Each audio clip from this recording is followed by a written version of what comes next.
kasih Tuhan Yesus Kristus, berjumpa kembali dalam Sapa Malam Gembala. Hari ini di hari terakhir bulan Agustus, Senin 31 Agustus 2020, kita memasuki episode Sapa Malam Gembala yang ke-115 dengan menyanyikan bersama Kidung Jemaat 115 Berlutut di Palunganmu. Ada hal yang menarik di sini ketika dikatakan, ku bawa persembahanku yang memang hak milikmu. Sudahkah kita menyadari bahwa apa yang kita berikan kepada Tuhan itu sesungguhnya memang hak miliknya Tuhan? Dan dengan begitu ketika kita menyadari, maka kita mempersembahkannya dengan tulus hati. Karena kita memahami bahwa itu bukan punya kita, tetapi punya Tuhan. Mari bersama-sama kita belajar sampai pada taraf yang demikian. Dan mari bersama-sama kita memasuki Sapa Malam Gembala untuk mendengarkan sabdanya.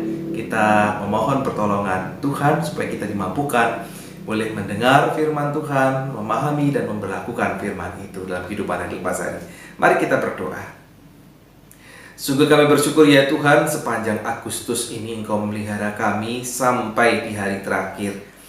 Kami menyadari bahwa segala sesuatu yang kami punya itu milik Engkau. Karena itu ajar kami untuk senantiasa dimampukan bersyukur kepadamu. Merendahkan diri di hadapan-Mu juga pada saat ini untuk mendengarkan sabda-Mu.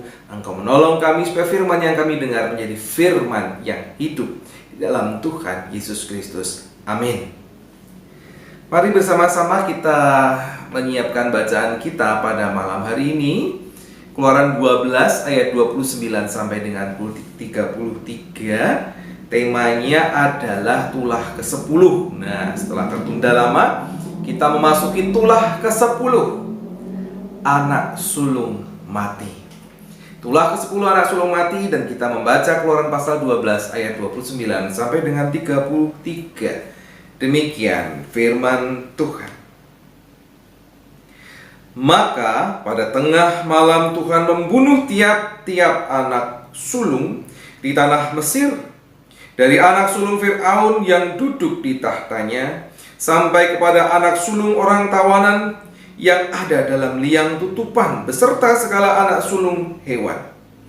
Lalu bangunlah Fir'aun pada malam itu, bersama semua pegawainya dan semua orang Mesir, dan kedengarlah seruan yang hebat di Mesir, sebab tidak ada rumah yang tidak kematian. Lalu pada malam itu dipanggilnyalah Musa dan Harun, katanya, bangunlah, keluarlah dari tengah-tengah bangsaku, baik kamu maupun orang Israel, pergilah, beribadahlah kepada Tuhan seperti katamu itu. Bawalah juga kambing dombamu dan lembu sapimu seperti katamu itu, tetapi pergilah dan pohonkanlah juga berkat bagiku. Orang Mesir juga mendesak dengan keras kepada bangsa itu, menyuruh bangsa itu pergi dengan segera dari negeri itu, sebab kata mereka, nanti kami mati semuanya. Demikianlah firman Tuhan. Yang berbahagia adalah mereka yang setia mendengarkan firman Tuhan dan yang memeliharanya di dalam kehidupan hari lepas hari. Haleluya. Sahabat GKI Genduk Indah yang dikasihi Tuhan Yesus Kristus, kematian tetaplah menjadi momok yang sangat-sangat menakutkan. Apalagi bila di suatu bangsa, di setiap rumah, secara khusus di setiap keluarga, karena rumah itu bisa saja dalam satu rumah ada beberapa keluarga, bisa kan? Nah, di setiap keluarga ada kematian di malam yang sama. Lebih khusus lagi itu kalau mereka perhatikan anak sulung dalam keluarga itu. Dan seperti penyakit yang menular di tengah malam itu, ketika seorang menyadari kematian anak sulungnya, terjadilah dan terdengarlah teriakan histeris yang mengagetkan tetangganya. Dan tetangga itu pun ganti berteriak histeris, susul menyusul teriakan-teriakan itu. Sehingga di pagi buta itu, ingat, kita katakan jam 1, jam 2 itu kan juga pagi buta. Padahal tengah malam Tuhan memasuki rumah-rumah orang Mesir pada waktu itu. Jadi di pagi buta itu kegegeran kemudian mulai meluas, bahkan sampai istana. Dan maaf saya katakan, biang keroknya sudah jelas siapa? Pasti Musa, pasti Harun. Dan akhirnya tidak ada keberanian bagi mereka, bagi Raja Fir'aun pada waktu itu untuk menghukum Musa dan Harun. Tidak ada waktu untuk memikirkan itu kecuali kalutnya, kecuali mengusir mereka keluar dari Mesir beserta seluruh bangsanya Israel, karena itu memang yang diinginkan. Sudah, sana sesuai dengan permintaan kamu, pergilah. Demikian juga dengan kambing, domba, semua ternakmu bawa pergi seperti yang kamu inginkan. Pergi. Dan orang-orang Mesir juga memaksa, bukan cuma rajanya. Saat itu orang-orang Mesir tidak hanya menyesali kematian anak mereka, tetapi juga ketakutan atas keselamatan diri mereka sendiri. Karena itu, yaudah pergi, jangan sampai kami mati semua. Pergi. Begitu menakutkan. Nah, saudara yang kasih Tuhan Yesus Kristus, saat keseripahan itu suasana duka karena ditinggal oleh orang yang dikasihi, ada kematian dalam keluarga. Sesungguhnya suasana keseripahan itu adalah saat di mana orang sedang tidak bisa berpikir jernih dan tidak ada daya. Dan Tuhan mengetahui bahwa saat inilah saat yang tepat bagi Israel keluar dari Mesir. Dari awal Tuhan tahu caranya, hanya ini. Tetapi diulur-ulur ya. Biar apa? Biar tahu bagaimana kekuasaan Tuhan itu. Barangkali juga Tuhan sedang memberikan waktu bagi semua orang Mesir, khususnya Fir'aun, untuk bisa mengubah pemikirannya. Tapi akhirnya Tuhan biarkan, karena tidak bisa diubah, dan Tuhan tahu ini caranya. Ya, jadi dilihat dari kacamata Tuhan, inilah cara Tuhan mengeluarkan orang Israel dari Mesir. Tapi mari kita lihat dari sisi yang lain. Sisi saat ini, di mana kondisi persaudaraan kita, entah itu sesama suku bangsa ataupun suku-suku berbeda, agama sama ataupun berbeda, kepercayaan sama ataupun berbeda, dalam suasana Indonesia, di mana kita adalah bangsa Indonesia. Kita tahu Tuhan pasti tidak ingin kita memanfaatkan kondisi orang yang sedang keseripahan. Kalau pada waktu itu seolah-olah ya, Tuhan memang memakai kondisi keseripahan itu supaya orang Israel bisa keluar. Tapi di saat ini jangan samakan.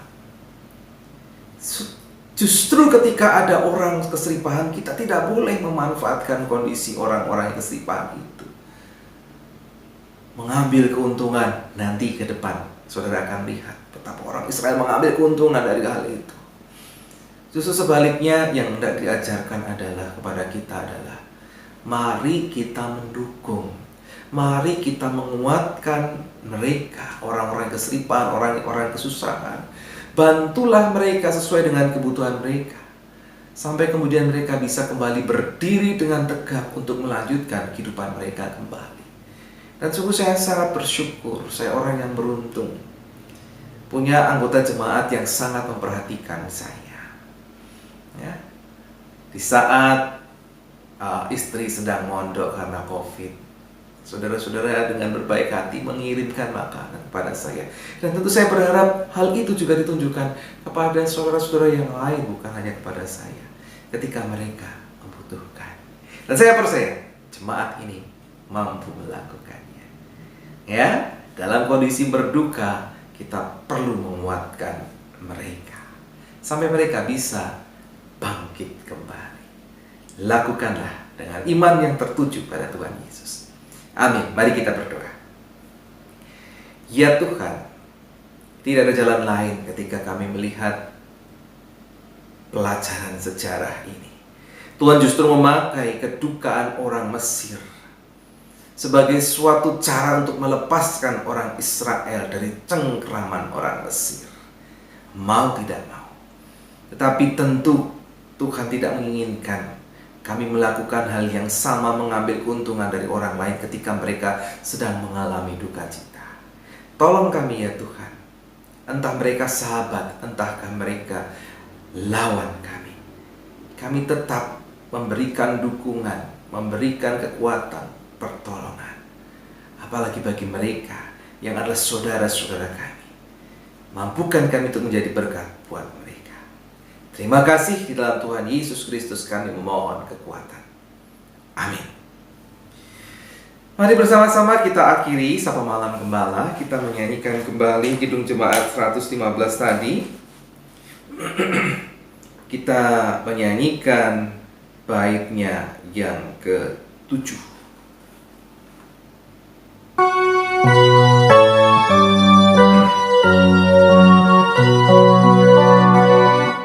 Tetapi nikmat dunia ya Tuhan tak ku cari.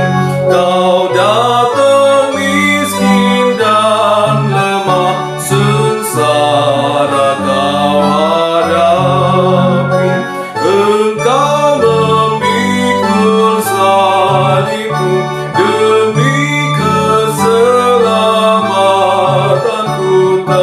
Terima kasih Tuhan. Perhatikan, Tuhan tidak mencari nikmat dunia. Dia datang menjadi miskin dan lemah serta sengsara yang dia hadapi, memikul salib. Demi siapa? Demi keselamatan kita. Patut bagi kita untuk bersyukur kepadanya dan selalu setia. Lakukanlah dalam kehidupan saudara. Sampai berjumpa di esok hari. Tuhan Yesus memberkati saudara. Amin.